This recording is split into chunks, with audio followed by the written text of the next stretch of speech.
ಎರಡು ವಿಚಾರಗಳು ಕೂಡ ಬಹಳ ಚರ್ಚಿತವಾಗಿರ್ತಕ್ಕಂಥ ವಿಚಾರಗಳು ಅಭಿವೃದ್ಧಿಯ ದೃಷ್ಟಿಯಿಂದ.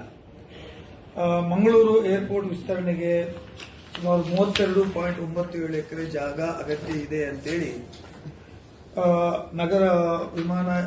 ನಾಗರಿಕ ವಿಮಾನಯಾನ ಅಥಾರಿಟಿ ತೀರ್ಮಾನ ಮಾಡಿತ್ತು. ಅದು ಹೇಗೆ ಬಂತು ಅಂತ ಹೇಳಿದ್ರೆ, ನಮ್ಮಲ್ಲಿ ಯಾವಾಗ ಈ ದೊಡ್ಡ ಒಂದು ಡಿಸಾಸ್ಟರ್ಸ್ ಆಯಿತು, ಈ ಹಿಂದೆ ಸುಮಾರು 186 ಮಂದಿ ತೀರಿ ಹೋದರು. ಏರ್ಕ್ರಾಫ್ಟ್ನ ಒಂದು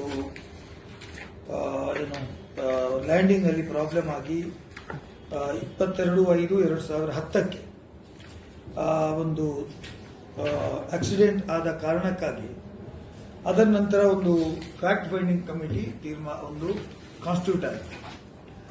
ಆ ಅಪಘಾತ ಹೇಗೆ ಆಯಿತು ಅಂತ ಹೇಳೋದನ್ನು, ಅದಕ್ಕೆ ಬೇರೆ ಬೇರೆ ಕಾರಣಗಳು ಬೇರೆ ಬೇರೆ ಜನರು ಕೊಟ್ಟರು. ಪೈಲಟಿನ ಎರರ್ ಇತ್ತು, ಲ್ಯಾಂಡಿಂಗ್ ಮಾಡಲಿಕ್ಕೆ ಸರಿಯಾದಂತ ಸ್ಪೇಸ್ ಇರಲಿಲ್ಲ, ರನ್ವೇ ಇರಲಿಲ್ಲ. ಹಾಗಾಗಿ ಅದು ಕಾರಣ. ಹಾಗಾಗಿ ಸೇಫ್ಟಿ ದೃಷ್ಟಿಯಿಂದ ಟೇಬಲ್ ಟಾಪ್ ಏರ್ಪೋರ್ಟ್ ಏನಿದೆ, ಇದರಿಂದ ಸುರಕ್ಷತೆಗೆ, ಸೇಫ್ಟಿಗೆ ತೊಂದರೆ ಇದೆ ಅಂತ ಹೇಳುವುದು ಆ ಫ್ಯಾಕ್ಟ್ ಫೈಂಡಿಂಗ್ ಕಮಿಟಿಯ ಒಂದು ತೀರ್ಮಾನ ಆಗಿತ್ತು. ಅದನ್ನು ಸೆಟರೈಟ್ ಮಾಡಲಿಕ್ಕೆ ಈಗ 2010 to 2025 ಅಂದರೆ 15 ವರ್ಷಗಳು ಲಾಂಗ್ ಪೀರಿಯಡ್ ತಗೊಂಡಿತ್ತು. ಅದರಲ್ಲಿ ಈ ರನ್ವೇ ಏನಿದೆ ಅದು ಶಾರ್ಟ್ ಇದೆ. ಹಾಗಾಗಿ ದೊಡ್ಡ ವಿಮಾನಗಳು ಇಳಿಸುವುದು ಮತ್ತು ಏನಾದರೂ ತೊಂದರೆಗಳಾದಾಗ ಅಥವಾ ಏನಾದರೂ ಲೈಟಿಂಗ್ ಕಡಿಮೆ ಇದೆ, ಫಾಗ್ ಇದೆ ಅಥವಾ ಮಳೆ ಇದೆ ಅಂದಾಗ ಸೇಫ್ ಆಗಿ ಲ್ಯಾಂಡ್ ಮಾಡಲಿಕ್ಕೆ ಸಾಧ್ಯ ಆಗುವುದಿಲ್ಲ. So extension of runway is required ಅಂತ ಮಾತನ್ನ ಬಹಳ ಹಿಂದಿನಿಂದಲೂ ಕೇಳಿ ಬಂತು. ಫ್ಯಾಕ್ಟ್ ಫೈಂಡಿಂಗ್ ಕಮಿಟಿಯಲ್ಲಿ ಕೂಡ ಅದು ತೀರ್ಮಾನ ಆಯಿತು. ಅದಕ್ಕಾಗಿ ಈ ರನ್ವೇಯ ಬೇಸಿಕ್ ಸ್ಟ್ರಿಪ್ ಏನಿದೆ ಅದು 150 ಮೀಟರ್ಗೆ ಸೇಫ್ ಆಗಿ ಬೋಯಿಂಗ್ ವಿಮಾನಗಳು ಇಳಿಸಲಿಕ್ಕೆ ಸಾಧ್ಯ ಇದೆ ಅಂತ ಹೇಳೋದು ಇಲ್ಲಿ ತೀರ್ಮಾನ ಆಗಿತ್ತು. ಅದಕ್ಕೆ ನಾವು ಏನು ಹೇಳಿತ್ತು, ಈ ಜಾಗ ಅದು ಏರ್ಪೋರ್ಟ್ನ 150 ಮೀಟರ್ಸ್ ಫ್ರಮ್ 95 ಮೀಟರ್ಸ್ ಟು 150 ಮೀಟರ್ಸ್ಗೆ ಎಕ್ಸ್ಟೆಂಡ್ ಮಾಡಬೇಕಾದ್ರೆ ಜಾಗ ಅಗತ್ಯ ಇದೆ, ಲ್ಯಾಂಡ್ ಅವಶ್ಯಕತೆ ಇದೆ. ಈ ಲ್ಯಾಂಡ್ ಅನ್ನ ಕೊಡಬೇಕು ಅಂತೇಳಿ airport authority of India Karnataka ಸರ್ಕಾರವನ್ನು ಕೇಳಿತ್ತು. ಕರ್ನಾಟಕ ಸರ್ಕಾರ ಕೇಳಿ ಪ್ರೋಸೆಸ್ ಅಲ್ಲಿ ಇರಬೇಕಾದ್ರೆ ಏರ್ಪೋರ್ಟ್ ಅನ್ನು ಬೇರೆ ಕಡೆಗೆ ಮಾರಾಟ ಮಾಡಲಾಯಿತು ಅನ್ನೋದಕ್ಕಿಂತ ಏರ್ಪೋರ್ಟ್ ಅನ್ನು ಇನ್ನೊಬ್ಬರಿಗೆ ಪಿಪಿಪಿ ಮಾಡೆಲ್ ಕೊಟ್ಟಾಯಿತು, ಅಭಿವೃದ್ಧಿ ಮಾಡಿ ಅಂತ. ಹಾಗಾಗಿ ಸರ್ಕಾರ ಕೇಳಿತು, earlier we are the partner of the airport, 10% partnership ಇತ್ತು. ನೀವು ಇನ್ನೊಬ್ಬರಿಗೆ ಕೊಡುವುದಂತಾದ್ರೆ ನಮ್ಗೇನು ಇಲ್ಲ. Whatever the charges collected, passenger charges, ಬೇರೆ ಎಲ್ಲ ಚಾರ್ಜಸ್ ಅದು ಅವರಿಗೆ ಹೋಗ್ತದೆ, airport authority of India are who is maintaining it. Karnataka ಸರ್ಕಾರಕ್ಕೆ ಏನೂ ಇಲ್ಲದ ಸಂದರ್ಭದಲ್ಲಿ why we should give the land? It is the duty of the airport authority of India to ask the partner who is improving, collecting cess, collecting the passenger charges, ticket hike ಮಾಡ್ತೀರಿ, ಎಲ್ಲ ಮಾಡ್ತೀರಿ, ನಿಮ್ಮ ಕೈಯಲ್ಲಿ ಇದೆ 100ಕ್ಕೆ 100. ಹಾಗಾಗಿ ನೀವೇ ಅವರಿಗೆ ಹೇಳಬೇಕು ಅಂತ ಒಂದು ರೀತಿಯ ಒತ್ತಡ ಆಯಿತು. ಕಳೆದ 10 ವರ್ಷದಲ್ಲಿ ಈ ಚರ್ಚೆ ನಡೀತಾ ಇತ್ತು. ಈ 10 ವರ್ಷದ ಚರ್ಚೆಗೆ ಸ್ವಲ್ಪ ಪ್ರತಿ ಸಲ ನಾನು ನೆನಪಿಸ್ತಾ ಇದ್ದೆ.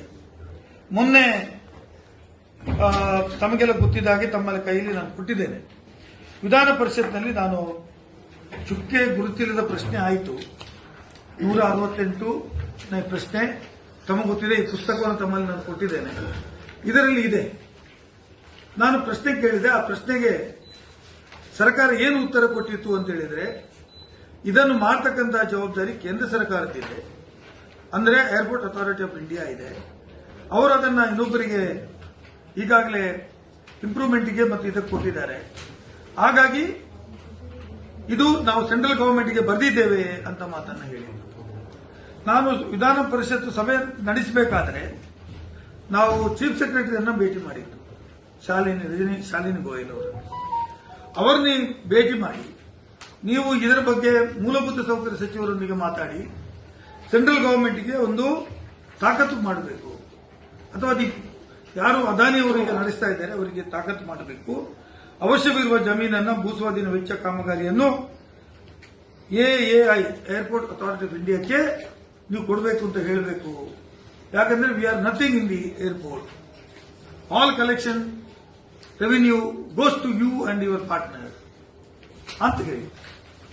ಅದರ ಪರಿಣಾಮವಾಗಿ ಇವತ್ತು ಈ ಲ್ಯಾಂಡ್ ಅನ್ನ ಪರ್ಚೇಸ್ ಮಾಡಲಿಕ್ಕೆ ಇವತ್ತು ಒಂದು ಆದೇಶವನ್ನು ಹೊರಡಿಸಿದೆ. ಆ ಆದೇಶದ ಪ್ರತಿಯನ್ನು ತಮ್ಮ ಕೈಗೆ ನಾನು ಕೊಟ್ಟಿದ್ದೇನೆ. ಆ ಆದೇಶದ ಪ್ರತಿ ತಮ್ಮಲ್ಲಿದೆ. ಹೌದು, ಅಂದ್ರೆ ಇಟ್ ಈಸ್ ಬಿನ್ ಆರ್ಡರ್. ಆ ಜಾಗವನ್ನ ಅವರೇ ಪರ್ಚೇಸ್ ಮಾಡಬೇಕು ಅಂತ ಹೇಳುವಂತಹದ್ದು ಅದಾನಿ ಅವರಿಗೆ ಇದನ್ನು ಹೇಳಿದ್ದಾರೆ. The requirement of the additional land of 32.97 acres for expansion and development of the runway safety basic strips and runway end safety area on south eastern side of the runway to Mangalore International Airport approval by AAI board.